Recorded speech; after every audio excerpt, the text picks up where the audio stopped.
rate. We estimate that our 140-person team is executing as much workflow as a 5 to 600-person team would have just a couple of years ago because of the quality of the internal external software tools. We have internal master's level artificial intelligence, full stack developer software, folks who are building custom tools, have built custom AI automation tools to accelerate from site vetting and analysis through interconnection, procurement, through operations and maintenance. And so there is no point of our workflows that has not been touched by automation. Are you speeding the energy transition? Here at the Clean Power Hour, our host Tim Montague bring you the best in solar, batteries, and clean technologies every week. Want to go deeper into decarbonization? We do too. We're here to help you understand and command the commercial, residential, and utility solar, wind, and storage industries. So let's get to it. Together, we can speed the energy transition. The Clean Power Hour is brought to you by CPS America, maker of North America's #1 three-phase string inverter, with over 10 gigawatts shipped in the U.S. The CPS product lineup includes string inverters ranging from 25 kW to 350 kW.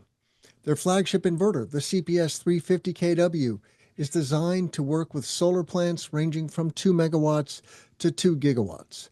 CPS is the world's most bankable inverter brand and is America's #1 choice for solar plants, now offering solutions for commercial, utility, ESS, and balance of system requirements. Go to chintpowersystems.com or call 855-584-7168 to find out more. Hey guys, are you a residential solar installer doing light commercial but wanting to scale into large C&I solar? I'm Tim Montague. I've developed over 150 megawatts of commercial solar, and I've solved the problem that you're having. You don't know what tools and technologies you need in order to successfully close 100 kW to megawatt scale projects. I've developed a commercial solar accelerator to help installers exactly like you. Just go to cleanpowerhour.com, click on strategy, and book a call today. It's totally free with no obligation. Thanks for being a listener. I really appreciate you listening to the pod. And I'm Tim Montague. Let's grow solar and storage. Go to Clean Power Hour and click strategy today. Thanks so much. Today on the Clean Power Hour, development as a service, construction as a service. My guest today is Daniel Deuce. He is the CEO and founder of a company called Cleantech Industry Resources, which you may or may not have heard of, but check them out, Cleantech Industry Resources. He's also the founder of Fight Night, Solar Fight Night at RE+. Welcome to the show, Daniel. Tim, thank you for having me and for doing what you do, which right now is more important than ever. Storytelling, getting the word out, getting the message out. So thank you so much. Yeah, it's really my pleasure. I get to meet so many interesting people like yourself. And I've been doing this for a decade now and am only leaning in. And it's a great time to be in clean energy, despite the ups and downs. As we were talking a little bit in the pre-show, we're going to get into what SIR is and a little background on Solar Fight Night and some history on yourself. But maybe we should just put a pin in where we are in the industry, here in September of 2025. The OBBB is kind of kicking our butt, and many people have nerves about that. But I like to say to my listeners, hang in, double down on solar and batteries, and you'll be okay. But what do you tell people about the state of affairs in the U.S. solar market? Yeah, it is a tricky question these days with the gap between the rhetoric and what we're actually seeing in power markets, which is unprecedented demand. It's a very, very wide gap. Even direct messaging is varying from the administration. So it's a tricky time. We have roughly 150 clients now across development, construction, and industry-focused financiers. So we've gotten a very interesting look into how they're perceiving the current market. And there's a third of folks that are undercapitalized and they're panicking. And it's a massive challenge to have any delays in projects, whether it's due to tariff issues and the need to get those resolved, access to tax equity, or development capital. And so there's a lot of that panic and fear, and folks trying to essentially salvage value from portfolios that they've been working on. There's a third of folks that we feel are in kind of a bit of a wait and see period. They're focused on their late stage construction assets, getting those into construction and moving those forward to comply with the OBBBA. And then there's about a third of folks, Tim, who are game on, all systems go. They tend to be well capitalized, and I don't know how else to put it other than they see this as a discount shopping opportunity. They're bullish on the long-term market. They're bullish on the technologies, and they're out shopping for deals, and they're doing so aggressively with a lot of capital behind them. And we feel that they have the right perspective on the market right now. The macro trends are all extremely supportive, as you know, the technology trends, cost reduction trends. We certainly see this as a blip in our ongoing march to inevitable success in dominating grid power and generation. So I think I agree with your sentiment. Stick in there, hang in there. I continue to encourage folks to join the industry, but we are seeing quite a bit of pain, which is sad for the industry. Yeah, it's uncomfortable for sure. I've not been through as big a downturn in the industry. I got into the industry in 2016, but we have to remember there is this thing called the Earth, right? We're only 5% of the population of the Earth here in the U.S. And we are a big economy and a big innovator, and we're important. But there is this thing that is much larger than us. And I'm not suggesting that you have to lean into international work, but just look at international trends, right? The energy transition is happening full steam globally. 80% of new power on the grid globally is solar, wind, and batteries. And we're going to a grid that is going to be, 90% clean by 2050 globally. But we're going to have a downturn. We're going to have a consolidation. You have to be smart about this. I wouldn't say it's a great time to lean into residential solar. And I don't know if we could just break out resi, C&I, and utility solar in the U.S. How do you and Sir see the U.S. market at this time?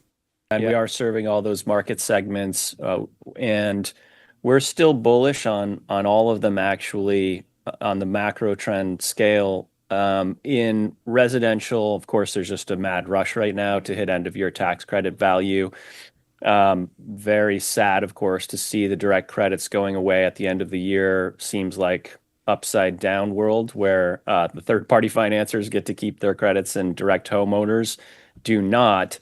But it's an opportunity for the industry to reflect on the means and methods that they've been deploying, which have not always been the most ethical in direct sales, pressure cooker sales scenarios, and rather than working on behalf of homeowners as a trusted advisor, right? And being transparent, open book, 30% sales commissions on residential projects should not be a standard, right? And those will go away.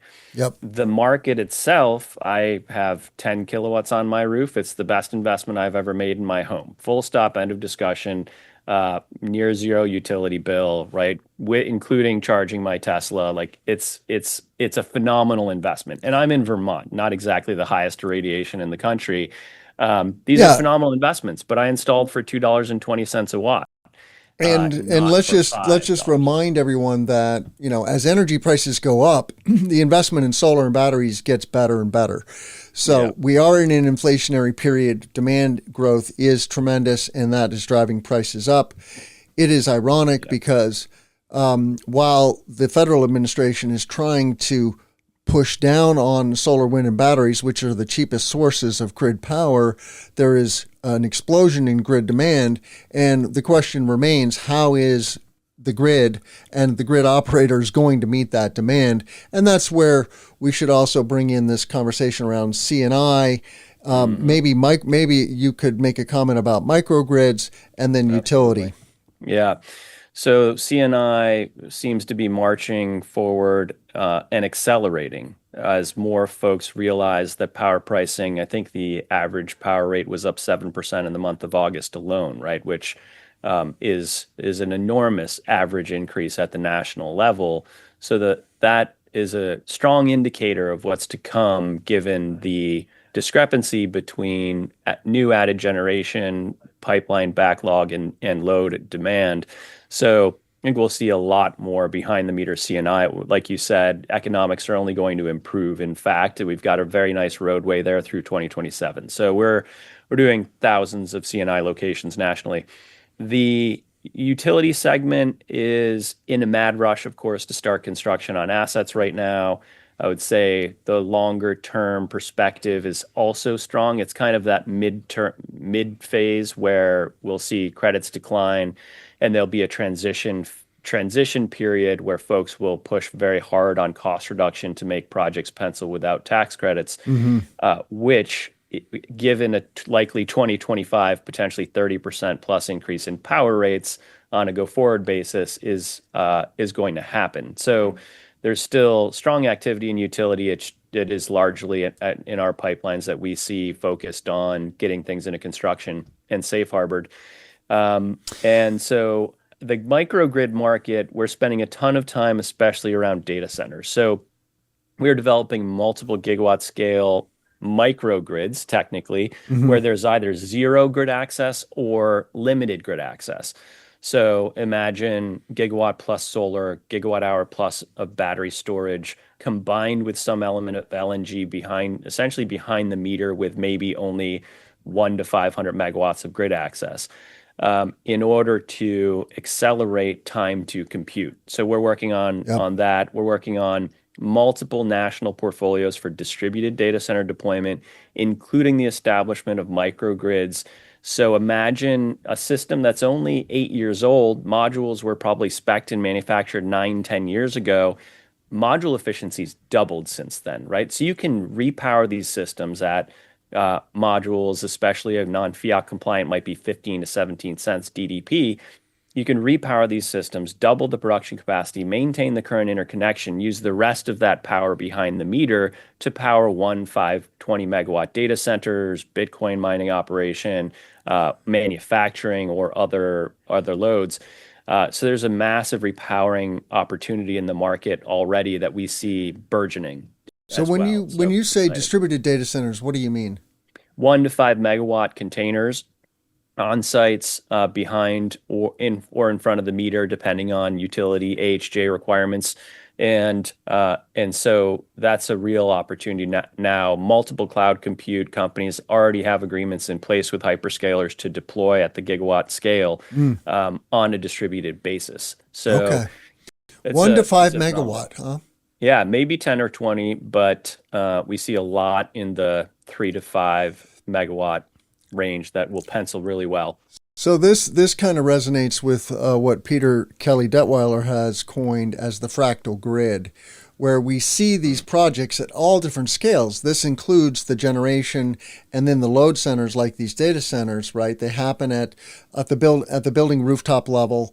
They're happening at the community solar level, and then the community scale microgrid, and then these very large projects, which are now gigawatt scale microgrids to accelerate the development, right? If you're a developer of a large asset like a gigawatt, up to some of these projects are 10 gigawatts now, that's millions of square feet of data center. It's crazy how big some of these places are. They're like cities. But you can't get interconnection very quickly, right? Because the grid operator's going, yeah, maybe it's going to take us 5 years to analyze that.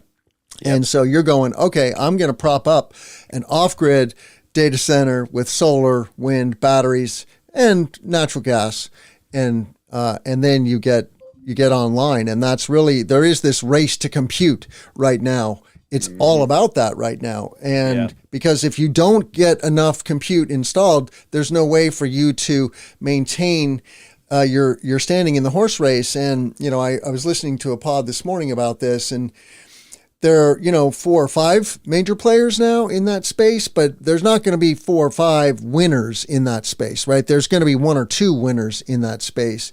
And so the race is on, and you saw the NVIDIA $100 billion investment, right, in OpenAI. That is a lot of money. It is. And a significant portion of it is targeting power. This is why I'm headed to Silicon Valley in 2 weeks, Tim, to sit down with hyperscaler partners and clients and push these projects forward. And to your point, in multiple cases, we are designing these systems to get to 100% off-grid situation, scenario, solution today, but we're designing and placing the substations to interconnect as the utilities are able to get there too in the future, improve economics, improve resiliency, and so that is definitely a big part of what we're doing. We'll assess the grid as if we are the utility or balancing authority and figure out where those opportunities for interconnection lie, not just today, but 3, 5+ years down the road, and design systems accordingly to integrate into the grid as the grid is able to build up and meet the need and the moment. But in the meantime, there's no time to waste. We are rapidly accelerating issued for construction ready permit sets, engineering sets for these projects now. So it's just again, there's this disconnect between the rhetoric and then what we're actually seeing in terms of demand and activity in the marketplace. Now, when you look back at the last 5 years of SIR's work, this development as a service platform that you've built, how has the relative influence of different industries changed? And I'm very curious about this explosion of data centers. Obviously, you've seen this as well, but tell us a little bit about that story. Yeah. And our team had built upwards of 240 megawatts for Meta previously, data centers going back over 5-6 years.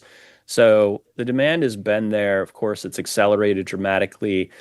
We are doing a tremendous amount. I mean, if you fly into LAX, right, we all as industry professionals, we drool over all the empty rooftops we see that are still empty today. And they need to be filled with panels, right? Like, we could solve a tremendous amount of grid resilience and lack of generation just through rooftop solar as we increase adoption. And what CIR is focused on is lowering the barriers to entry, lowering all the soft costs, and accelerating the deliverables so that we can get projects through permitting to bankability and into construction faster at lower cost.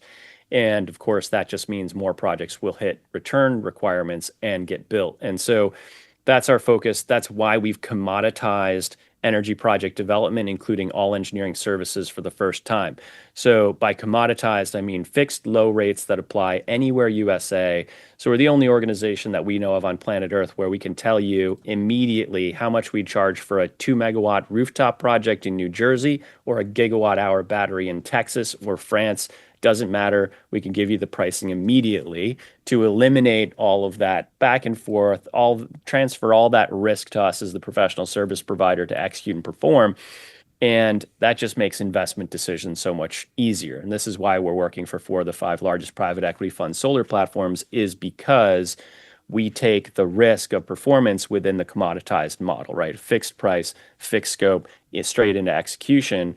And our scope includes compliance with all the AHJ utility requirements.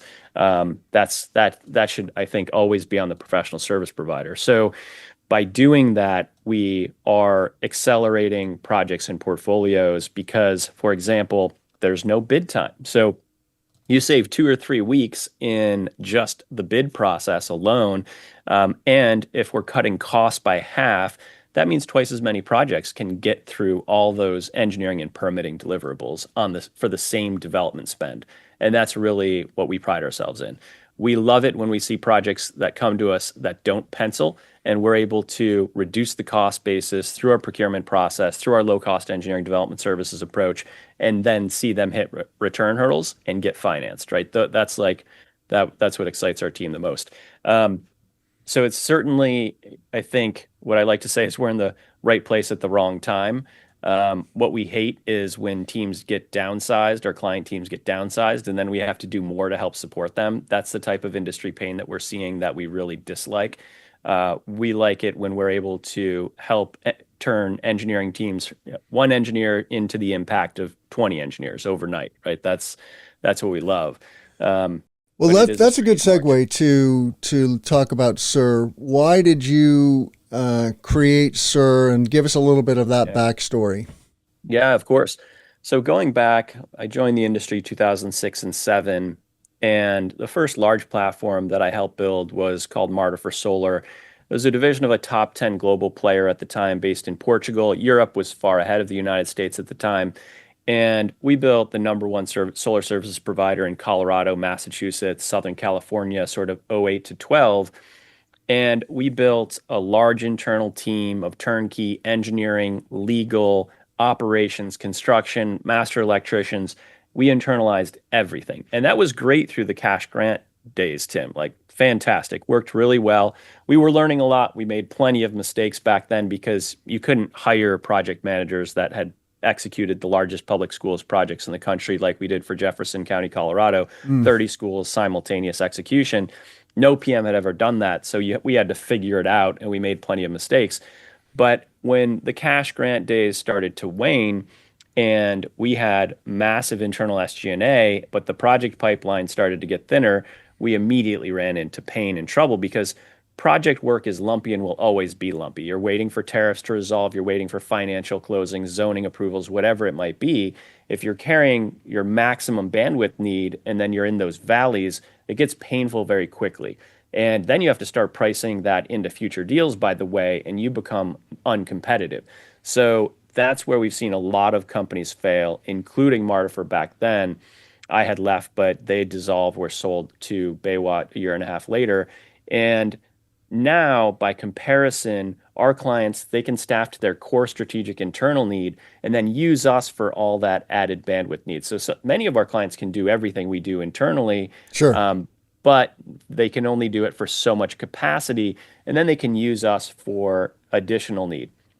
And then other clients, they may be coming out of a construction background, but they lack the finance and legal expertise, which we can provide, or they're coming out of finance, but they lack the construction background, and we can provide that cost estimation, procurement, and execution experience to them. So we diversify their team capabilities without them having to internalize all these complex skills. So we're solving that core fundamental challenge of project work is lumpy. So don't hire up a SG&A that isn't flexible, right? Like that's core to the model. The Clean Power Hour is brought to you by CPS America, maker of North America's #1 three-phase string inverter, with over 10 gigawatts shipped in the U.S. The CPS product lineup includes string inverters ranging from 25 kW to 350 kW. Their flagship inverter, the CPS 350 kW, is designed to work with solar plants ranging from 2 megawatts to 2 gigawatts. CPS is the world's most bankable inverter brand and is America's #1 choice for solar plants, now offering solutions for commercial, utility, ESS, and balance of system requirements. Go to chintpowersystems.com or call 855-584-7168 to find out more. Yeah, I love this, that Cleantech Industry Resources allows companies to take on more work than they would necessarily feel comfortable with. If let's say they're a boots on the ground construction company and they want to expand into other markets, but they don't have an office, they don't have staff there, SUR literally would allow you to procure projects, start developing projects, and then execute them with the assistance of SUR, or vice versa. If you're a developer and you're looking for resources in other markets, So up and down, and there's going to be lots of ups and downs. Exactly. We call it the solar coaster for a very good reason. It is up and down. We just came off a really high. It was happy days. There was a lot of money flowing into solar, and now there's going to be less money. There's still going to be money flowing into solar, and it's going to be pickier. And bankability requirements have escalated pretty dramatically and consistently. Yeah. So whereas a project financing may have required 10% engineering, now they want to see 30s with a detailed bill of quantities. They want to see those fixed EPC estimates in the data room. The data room requirements, the quality requirements for bankability have increased. No question. Insurance requirements. This is why we onboarded Richard Matsui to our board of advisors, who created the solar actuary table, loss table that insurers use to underwrite these projects.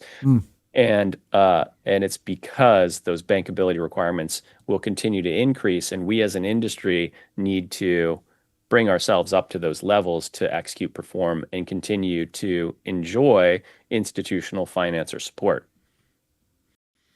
So tell us about the experience that, let's say, an EPC, and in full disclosure, I'm an affiliate of SIR, so reach out to me if you want to learn more about SIR's services.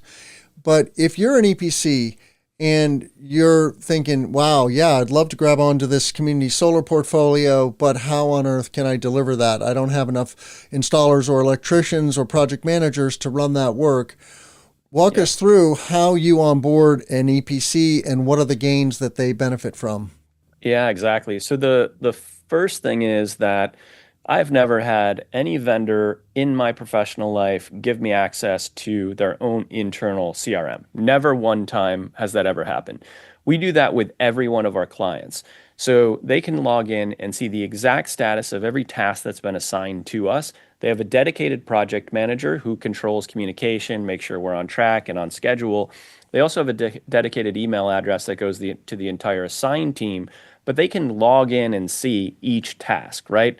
A task to helioscope, this is when it's supposed to start and stop. You task us with a 3D engineering PV-SYS, bankable PV-SYS model. Here's the schedule, and here's the assigned team member who's actually going to do that work. And then our clients can interface and interact with them directly. Many of our clients have been in the industry for a long time. They're perfectly capable of interacting directly with the folks doing the work instead of the traditional professional services model where you're assigned a POC. They have to, if you ask them a question, go to an engineering manager who has to go to a specialized team leader who has to go to the folks doing that work and then back up the chain. You've lost 3, 4, 5 days just in the game of telephone there, right? By contrast, our team members can help guide our team. Our clients can help guide our team in real time, interface with them directly. So that means, our clients onboard and ramp up very quickly because there's no lag in the team structure and the team communication. And then we support EPCs from ground zero, from proposal development, open book, EPC estimations, CPM schedule creation, the entire bidding process with their clients, digging into local labor rates, making sure they have the supporting data. We're running gigawatts of procurement processes, so we have current pricing for every nut, bolt, inch of conduit, wire, major equipment across the value chain. Any and all of it, we have had and run procurement processes to obtain that for our projects and our clients.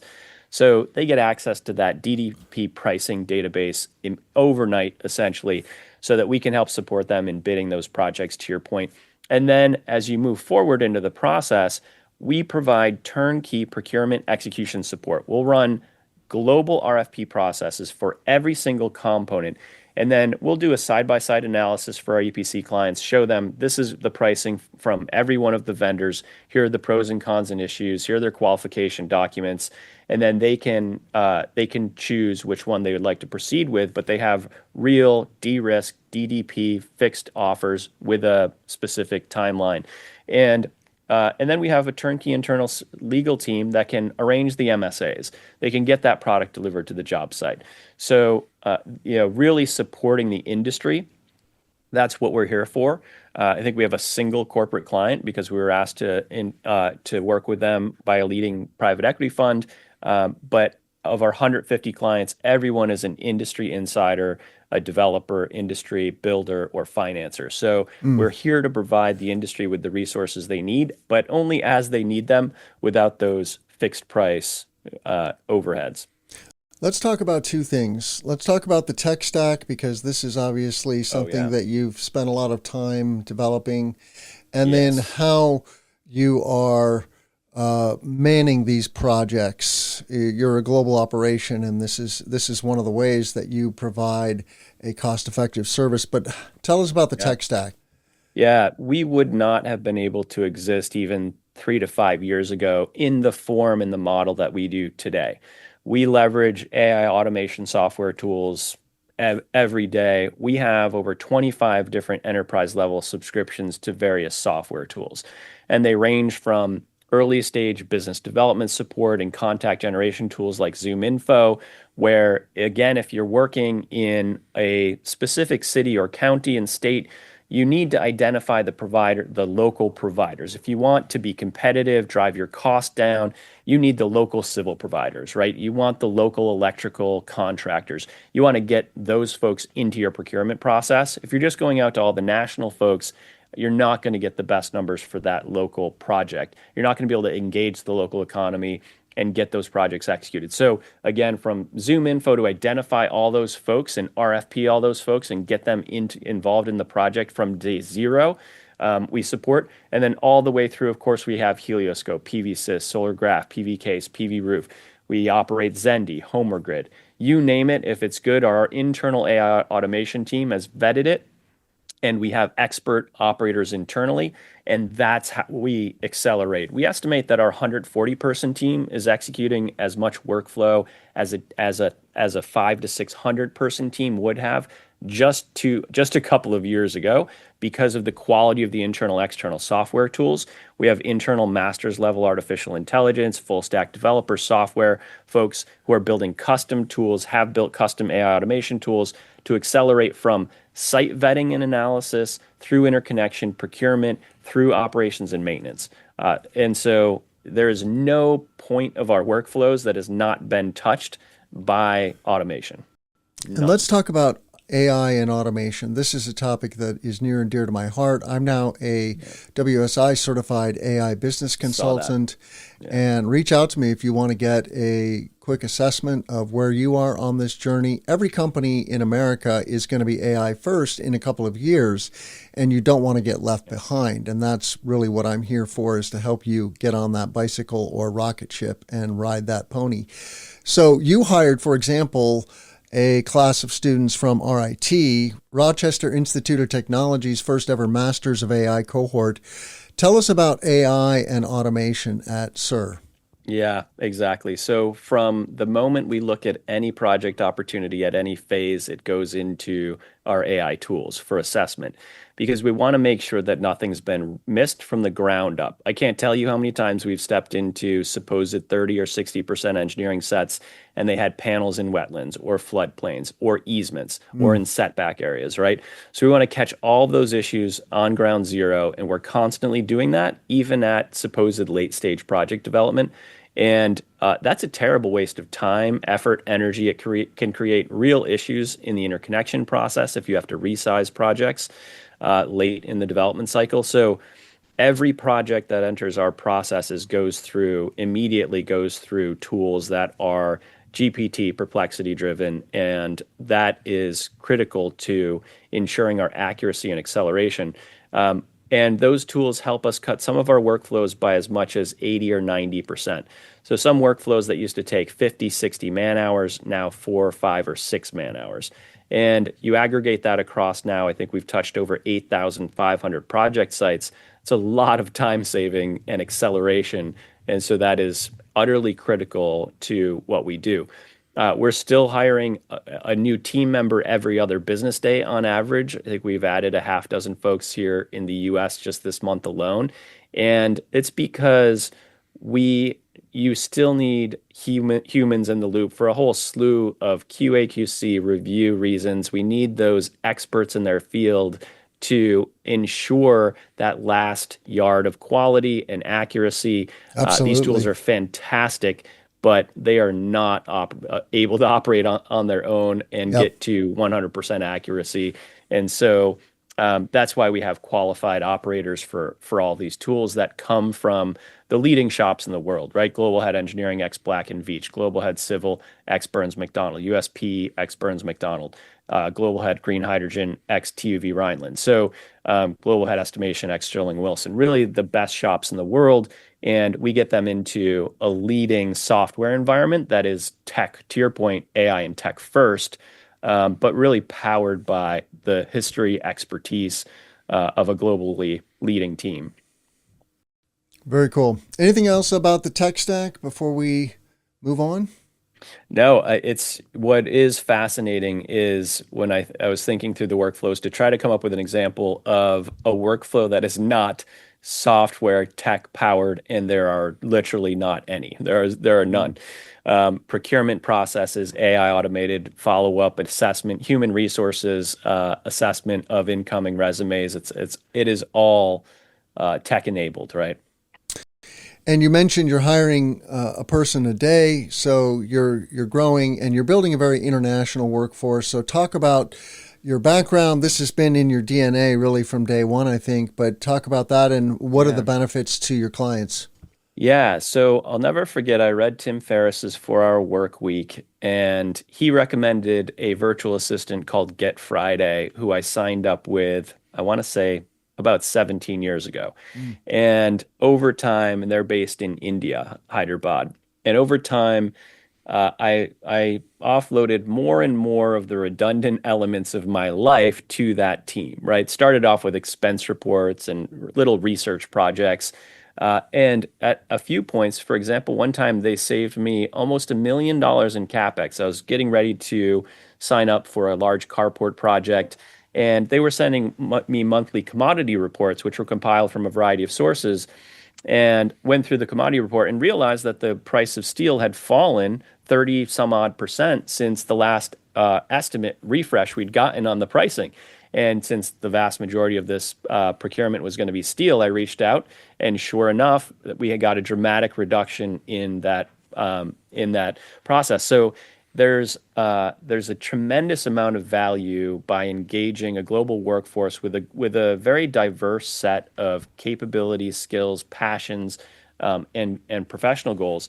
And so now, fast forward, our team came together under Adani Green Energy when they had just finished their first ever solar project. In the span of 4.5 years, I had the platform ranked as the largest global solar developer.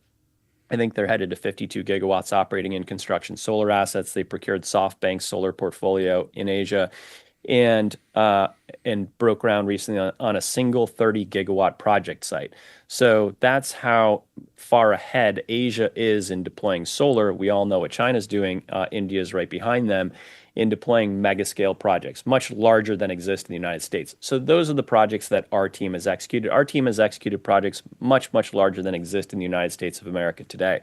So they have industry leading expertise in mega scale project deployment. And this is why we now have over 10 gigawatt hours of solar BESS projects in operation and late stage construction execution in our process, is because our team has leading expertise in executing those projects globally. So we have 140 folks. We have 3 offices across India. We have a team that's a remote team across the United States and an HQ in Vermont.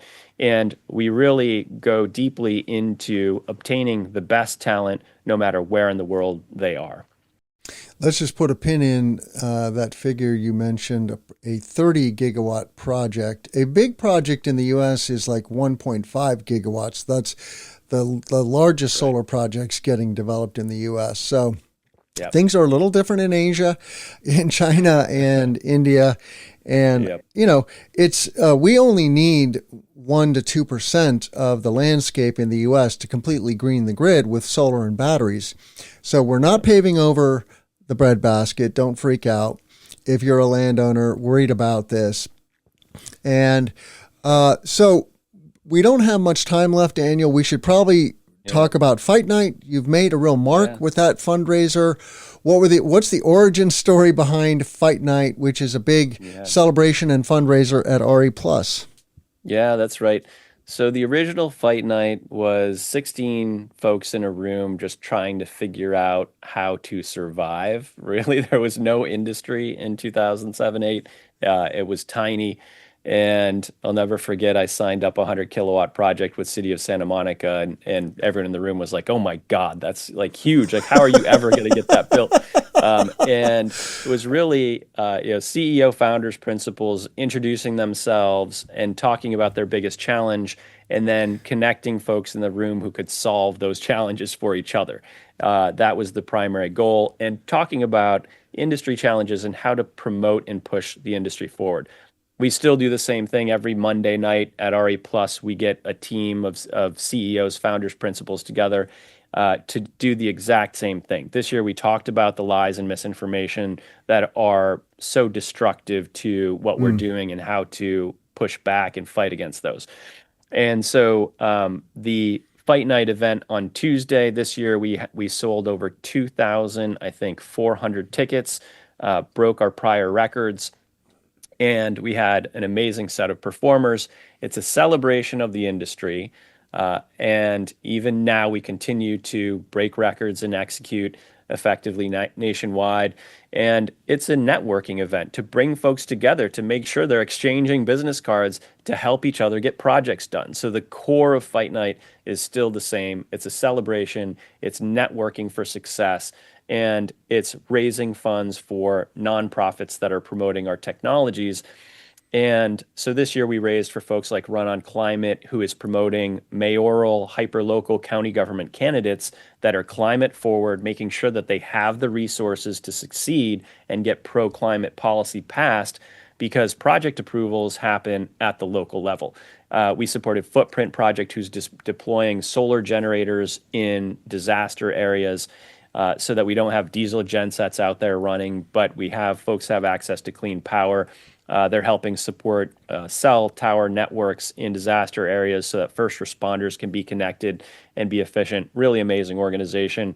Solar Energy International, one of the leading training organizations. Sure. This is our second time supporting them, and we had a memorial for Johnny Weiss, who was a huge force for good in the industry, and so really a phenomenal set of nonprofits. I wish we raised 100 times more for these folks. This year, we've also launched an anti-misinformation campaign. So we have an analyst who's begun databasing all these lies and misinformation and responses to them. They're also databasing all the industry true stories from all of the local EPCs, developers, so that we have videos from farmers that can tell the true story of what we're doing, saving farms, helping them get that new tractor, keep the farm in the family for another generation. Folks saying, like I just did, I put solar on my roof. It was the best investment I've made in myself and my home. I don't know what all this rhetoric is, but it's been fantastic, right? Where do we find this information? We purchased cleantechfactcheck.org. It's not launched yet, but we will post it there, as well as on solarfightnight.org, which is where you can keep track of. Next year, we plan to do 3 or 4 events nationwide. So we'll be at Intersolar. We will be, of course, at RE Plus. We'll be at Infocast as well. So we're going to expand our footprint, aim to raise more funds, so that we have more funds to contribute to this effort. Hey guys, are you a residential solar installer doing light commercial but wanting to scale into large C&I solar? I'm Tim Montague. I've developed over 150 megawatts of commercial solar, and I've solved the problem that you're having. You don't know what tools and technologies you need in order to successfully close 100 kW to megawatt scale projects. I've developed a commercial solar accelerator to help installers exactly like you. Just go to cleanpowerhour.com, click on strategy, and book a call today. It's totally free with no obligation. Thanks for being a listener. I really appreciate you listening to the pod. And I'm Tim Montague. Let's grow solar and storage. Go to Clean Power Hour and click strategy today. Thanks so much. That's awesome. We'll put the link in the show notes, cleantechfactcheck.org and solarfightnight.org. I want to thank Daniel Deuce for coming on the show. What a great conversation this has been, Daniel.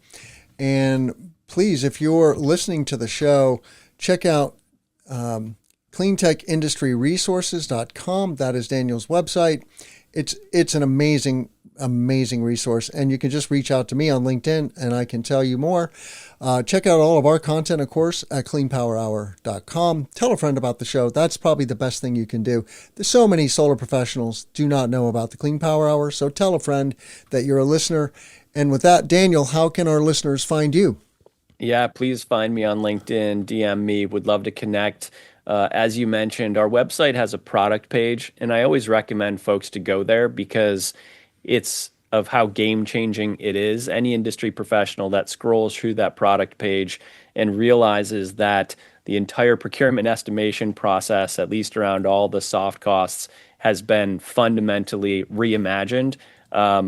It's a game changer, and it's hard to really understand until you see it. So highly recommend folks find us there too. Very well.